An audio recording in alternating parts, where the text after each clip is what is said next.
yardstick, because there's power in the house. How many of you think this whole problem of drugs in America has gone too far? How many more folks have to get hurt before we start saying something's got to change? So, listen. Everybody wants to change the world. Nobody wants to change themselves. You need to be the people who are trying to turn things around instead of waiting for somebody else to do it. Tell him that you care about him and that you want him to get his life back together. How many of you know that enough is enough? If you know that enough is enough, please stand up and tell someone sitting next to you, enough is enough. It's got to stop. Enough is enough. It's got to stop. Enough is enough. It's got to stop. I'm Milton Creagh, and I travel all over the country talking to young people about a lot of the choices that we have to make in our lives.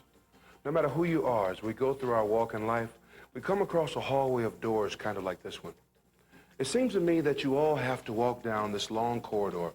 And on either side of the corridor are doors. And each door represents a different type of behavior that could trap you. If you go through the wrong doors, in too many cases it can lead to destruction. Things like getting high, drug dealing, gang banging, sex. You walk that path and you end up having to walk it alone. And as you pass each one of these doors, you can often hear, maybe friends of yours on the other side of the door. You can hear them laughing, you can hear music. And it seems like they're having a lot of fun and the doors seem so seductive. And all you have to do is reach out and grab one of these doorknobs, give it a little turn and open it just a little bit. And for a certain percentage of you, and the percentage varies with each behavior we talked about, that's all you have to do is grab that door once and you could be trapped. But we're going to talk about some of the people that I've met over the years who've gone through these doors and had some bad times, had some hurts, had some pain. And you can't always tell it when they come to school because a lot of people have become so good at putting on a mask. We're hurting so much. There's so many people in trouble that we got to take those false faces off and show the real truth about what's happening in America.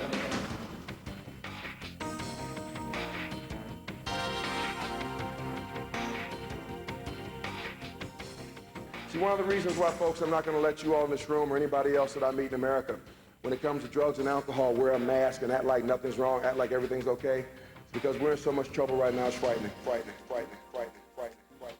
Because one of the things I find as I go around the country, a lot of people are very, very good at putting on a mask.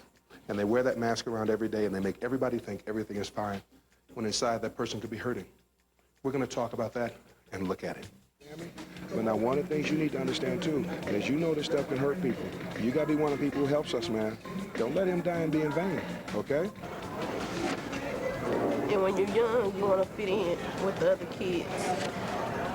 You want to be, you want to be like them. You want to dress like them. You don't want them to know that you have problems.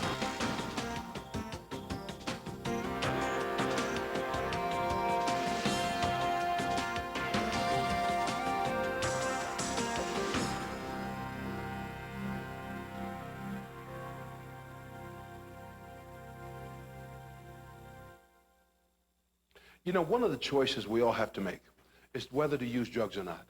Now, I know a lot of you are sitting there saying, I don't want to hear this, not another drug talk, because maybe you've already started using drugs, or maybe some of your friends have.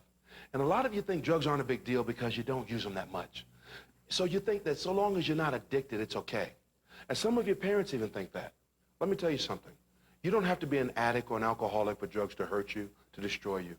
You can experiment with drugs just one time and OD, or have an accident, or hurt someone else. You may only get high at parties on the weekend with your buddies and still kill yourself. I hear so many young people say they can't have a problem because they're still getting good grades, still playing ball, still going to church, doing all the things they normally do. Well, all that means is that you bought into the lie, that story that people tell, that all kids who use drugs, their grades go down. All kids who use drugs lose their friends, lose interest in sports and music and other things. Well, that happens to some users, but not all. A lot of experimental and casual users look very normal and do normal things, but they're still slowly destroying themselves. Drugs can be so seductive, and they can make you think they're not a problem. Your parents may even think they're not a problem. Well, if they think that, they don't have a clue. And what's frightening is that some of you don't either. Let me show you what I mean. Good dinner, Mom. Thanks, hon. Get this. Drugs are an increasing problem in elementary schools across the country. Elementary schools.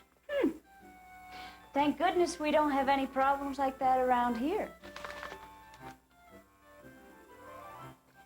It's getting late. We better go.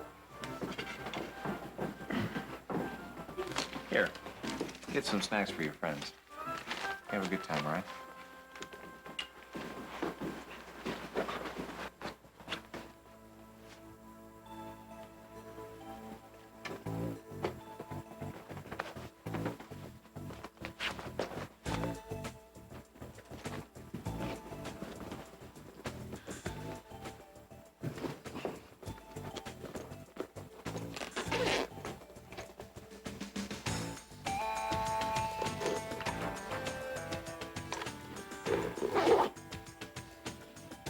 Hey, don't be late. Have a good time at the mall and keep an eye on your brother. No problem.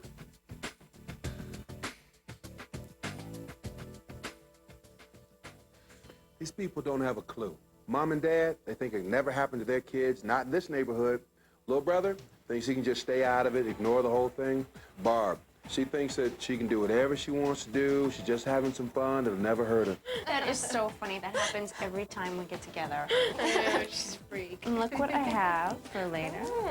And I know where we can get some good powder, too. You better be good. Oh, yes, that's me. Bye-bye.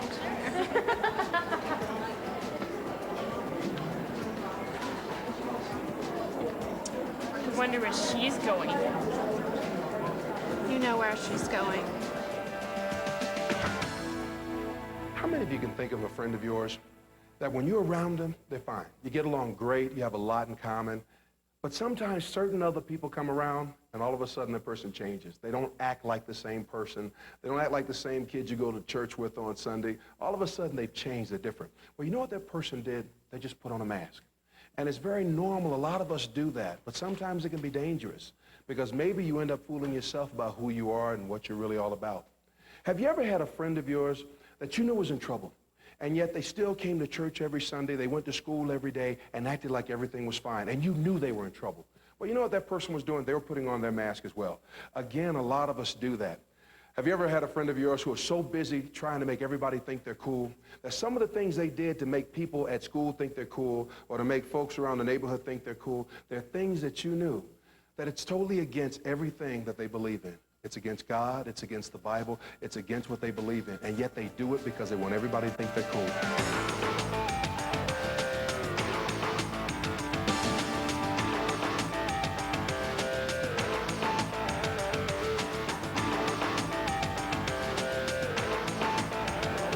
You know, I tried to talk to her, but she said that if I'm her friend, that I should just watch her back and be there for her.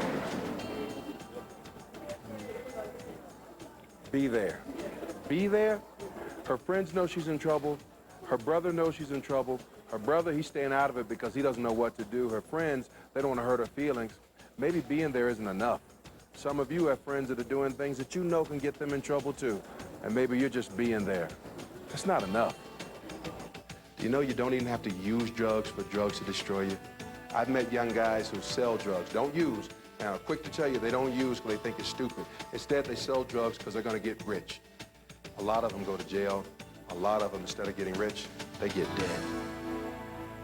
It's always amazing to me how there's such a difference between what parents think is really going on with young people and what young people tell me is going on. Let's take a look at what the young people had to say. I think you'll be surprised at the difference. How many of you in this room would tell the truth? How many of you in this room know at least one person in your age group, and I define your age group as being your age exactly, up to 2 years older than you, down to 2 years younger than you? How many of you in this room know at least one person in your age group, just one, who you know for a fact, you are not guessing, you know for a fact, drinks?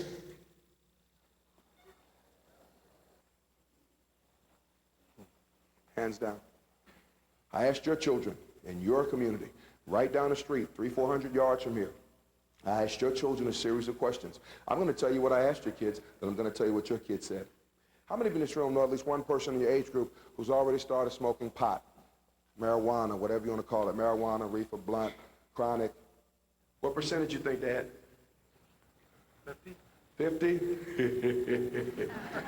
I'm so glad you're here. You need to be educated. 50. How many of you in this room know at least one person in your age group who you know for a fact has already tried smoking marijuana? What do you think, Dad? Oh, 75. You sit with him. Put y'all in remedial class. Folks, do you know when I asked your children that question, I wish it had only been 50%. I got about 95, 97% of your kids who raised their hand. And do you know what's real scary to me? When I went to one of the middle schools, I got more hands on marijuana than I got on alcohol. How many of you in this room know at least one person in your age group, just one, who you know for a fact has tried one of the following? Either snorted cocaine, smoked crack, dropped acid or LSD, taken some kind of speed or pep pill, or used some kind of inhalant and huffed something to get high. Keep your hands up a minute.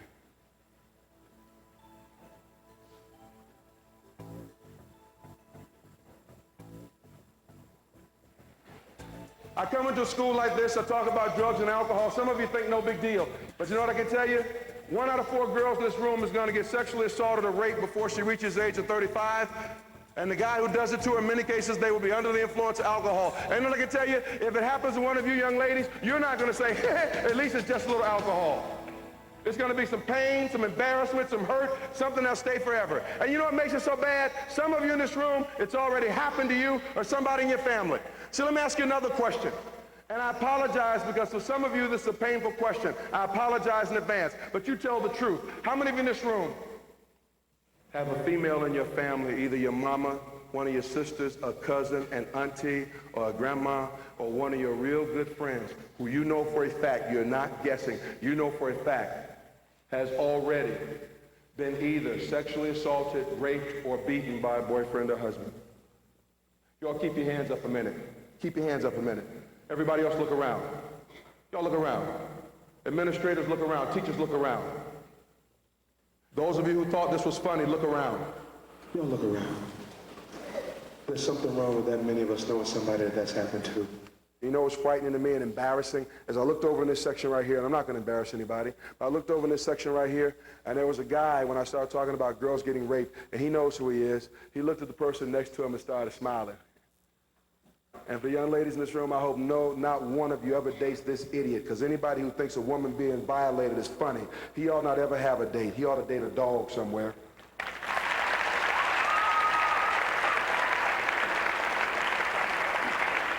How many of you in this room, and please tell the truth, how many of you in this room have someone in your family or a good friend of your family who has already been either killed or has died from something drug dealing, or alcohol related?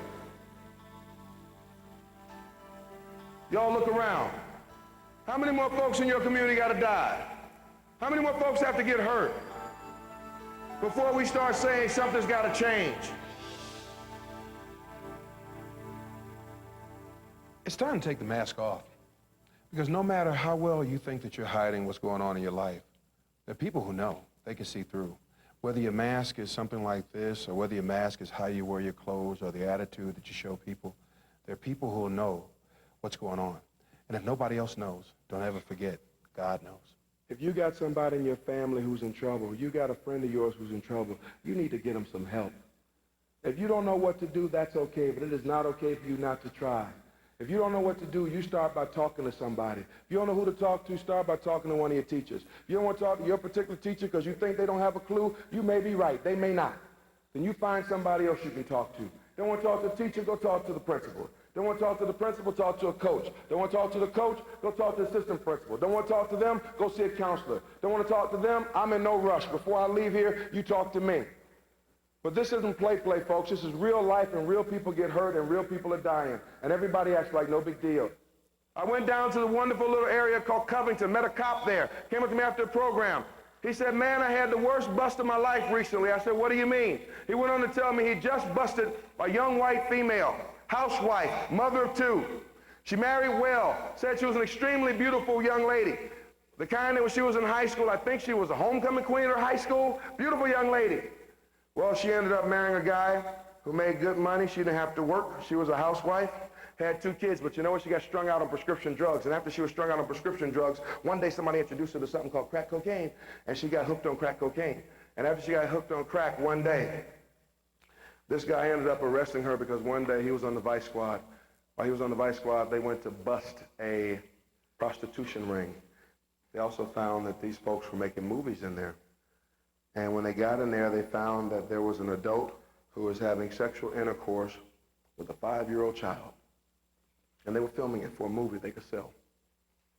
I guess you have pedophiles out there who want to buy that. They also found another film that had already been done, and in that film was a young boy, 2 years old. And then the cops were like, where these kids come from? Whose kids are these? We don't have a report on kids being kidnapped. Where these kids come from? And then, you know, they found out where the kids came from. This woman, whose husband had the good job, who was strung out on crack, apparently her husband had decided the best way to get her to stop doing drugs, best way to get her to stop, cut off the money. Took the ATM cards, took the credit cards, took her name off the checking account, cut off the money. That way she can't get high. Well, she didn't have any money anymore, but you know what she did? She took her 2 sons. In return for $85, let them use her boys for the day for $85. And some of you look at me as if you want to say, well, Milt, you know, that could never happen here. My friends would never do that. So what do you think? Do you think when that lady was homecoming queen, do you think when she was getting good grades in high school, do you think that she probably sat there one day, if she were in a program I was doing like this, do you think she would have sat here and said, gee, you know, that sounds really good. I can't wait till I grow up. One day, I'm going to sell my children for $85 worth of crack. Nobody thinks like that. She thought she'd never do it. She thought she would never do anything like that. Besides, she figured she was only drinking a little bit, only smoking a little pot. But one day it got to the point it destroyed her. Can you understand what her 5-year-old son is probably going to go through if he remembers what happened? Can you imagine what that boy's life's going to be like? I was recently in a town. I met a young white girl there who came up to me. Young girl's about 13, 14 years old, came up and told me that her mama's boyfriend was an alcoholic and her mama's boyfriend raped her when she was 6 years old. Mama was in a room drunk, boyfriend was drunk. He raped this little girl when she was 6 years old. She told her mama about it, crying, telling her mama. Her mama believed it. You know why mama believed it? Because the man admitted it. The man admitted it, but mama never called the police. Mama made him promise that he would never do it again. And you know what mama did a couple years later? She married him. And this little girl now has a living at home. And she's scared to death. She got raped again when she was 10. The guy who raped her when she was 10 gave her syphilis. This little girl scared to death. And she's sitting there, I said, baby, how do you feel? How do you feel, darling? I said, how do you feel about your stepdad who's living with you now? And you know what she said? She said, Mr. Creagh, I wish I knew how to kill him. I said, baby, how do you feel other than that? She says, a lot of times I just wish I could die. So when I meet kids like that, no, this isn't a joke to me. This is real life. This is not play. This is real life. I was raped before, and this is really upsetting for me. I was sexually assaulted. It's okay, baby. It's okay. It's okay. It's okay. It's okay. I've been so scared since, and I don't know what to do about it. I just wanted to tell you that I lost 2 aunts and a cousin to heroin. And It's okay. It's okay. It's okay. it's like the only sisters of my mom that I have left is one, and she's in a mental hospital for doing cocaine. Was the guy drunk when he did this to you? He's somebody nobody would expect, isn't he? Until today, I didn't even realize how much this happened. I just like we kind of just brushed it off like it was like nothing. My sister had a friend, and her parents went away like for a week or a weekend or something, and they had a bunch of parties, and my sister would go and get high, and I don't know. How was your sister? How was your sister? 15. Okay. He didn't lost it, so all he do is work, come home from work, drink 40 for breakfast, lunch, and dinner, smoke weed. That's all they do. So A lot of things that happened when my daddy was addicted, I tried to hide or forget. You know, there are a lot of situations like that where the drug problem isn't with the kid, it's with mom and dad. I've even heard of cases where it's grandma and granddad who went through that door. You see, some of those choices are not only dangerous for kids, but they're dangerous for adults as well. And I guess what makes it so bad when it's an adult is because the Bible says in the book of Proverbs, train up a child in the way he is to go, so that when he's old, he will not depart from it.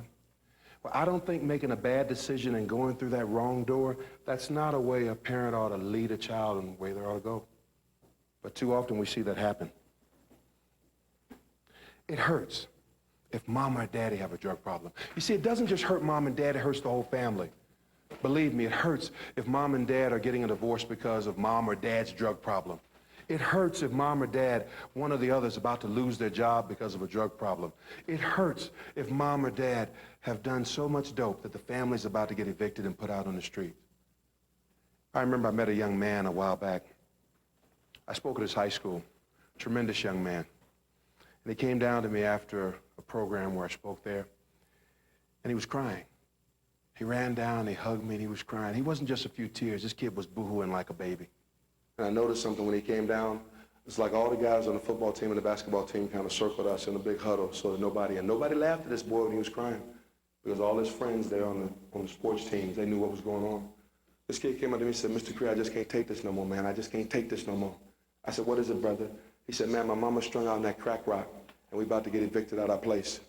And I said, "Hang on, brother, it's gonna be okay." And he kind of pushed back from me. I mean, not just a little push, he kind of pushed back hard. And he said, "What you talking about? It's gonna be okay, man." He said, "Man, my mama strung out on crack, man." He said, "That's not gonna be okay."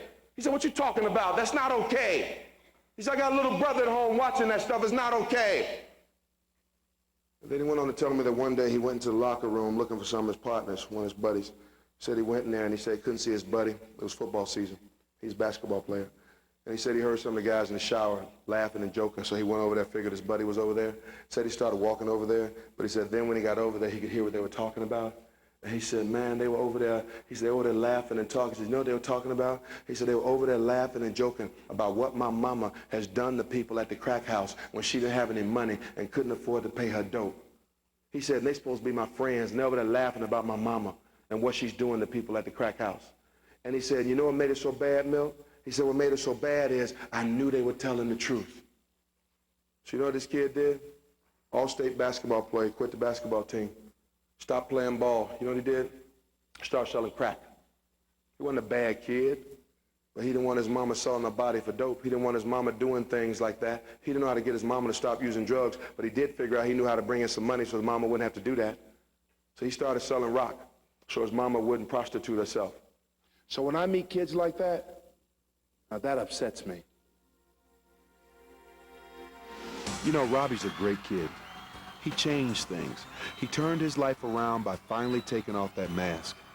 No, his family's not fine yet. They still got some problems. But since he decided to take off that mask and be honest with himself and ask for help, Robbie and his little brother are doing much better now.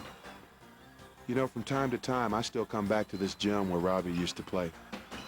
And I just can't help but wonder if maybe there are others out there like him.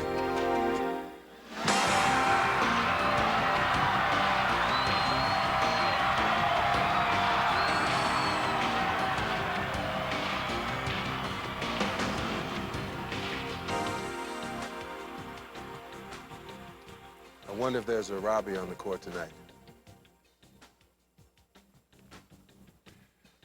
See, dope hurts people. And some of you know from personal experience that dope hurts people. How many people does it hurt?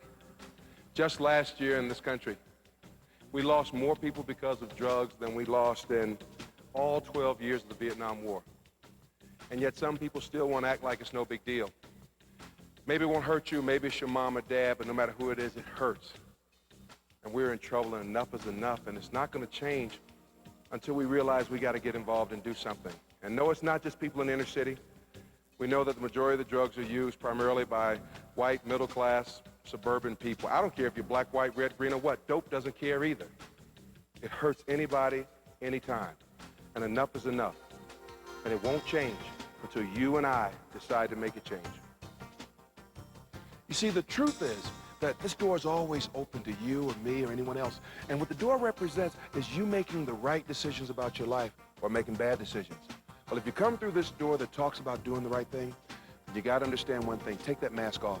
No more pretending. No more acting like there's no problem here. No more acting like it can't hurt you or your friends. You got to be for real. Because if you don't, more people are going to get hurt. Enough is enough. Let's do the right thing before it's too late.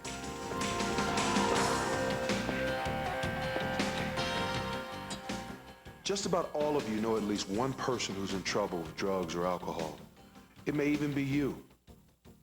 So now let's talk about some solutions. Number one, first and foremost, set a good example. By that I mean, you need to be drug-free yourself. And if you feel a void in your life, drugs will never fill it. Only a personal relationship with Jesus Christ can do that. If you don't have a personal relationship with Christ, you need to talk to your pastor or youth pastor or mom and dad to find out how you can know Christ as your personal Lord and Savior. As a Christian, you need to protect your body because it is a temple of the Holy Spirit. If you're a member of a youth group or a youth group at your church, at school, a club at school, a student council, whatever, you know, it might be something for you to think about to start having some drug-free activities on a regular basis. There need to be regular activities on an ongoing basis that are drug-free, but that are fun. Nothing boring, something that's fun. Along with that, I think you gotta remember, all the while you're planning events or doing something yourself, don't forget one thing. You are selling a lifestyle. If you look like you hate the way you live and you're drug-free, why should I want to be like you? You're a Christian, so get excited about it. I think another thing I see people run into a problem with is that you sometimes will try to talk to your friends about what they're doing if they're using, and you get uncomfortable because you don't know what to say. How do I get my friend to see that marijuana's bad? How do I get them to see they maybe shouldn't be snorting coke or doing whatever or drinking? You need more information about drugs yourself. So check with your school resource counselor, talk to your drug-free schools coordinator, and see if they can give you some information, some resource information, some brochures, so you have more knowledge, so you know how to go and talk to somebody about what's going on to sell your point again. Remember again, you're selling that lifestyle. And then an important thing, probably I should have said it first, is speak up. You know, we have something called freedom of speech in this country. That means you have a right to be heard. And if people don't want to hear it, you still have a right to be heard. And if you know you're saying something that's right, you got to make sure you say it. Also, make sure you find yourself an adult ally. A lot of problems that you come across, maybe if one of your parents is using, or maybe if one of your good friends is using, and you've tried everything you can to get that person to see that what they're doing is wrong, sometimes we got to have an adult ally who can help us. Not that they can solve all the problems, but maybe they know someone that you can go to. Maybe they know some resources in the community that you can go to, but you need an adult ally. Another issue I'm real concerned with is that we get in denial. So probably you have to make sure that you're very honest with yourself. There's never been a major social change in the history of this country that young people weren't involved in. And if we're going to solve these problems that are lurking behind those doors, I understand that old folks aren't going to fix it. You're going to fix it. You're going to have to be the people who step up and speak up. And what that says is this: if you need some help, you let someone help you. If you know someone who needs some help, then you get them some help, because that's really what it's all about. We can't make it alone. We can't make it as individuals, but as a group, as a team, as people, we can turn things around.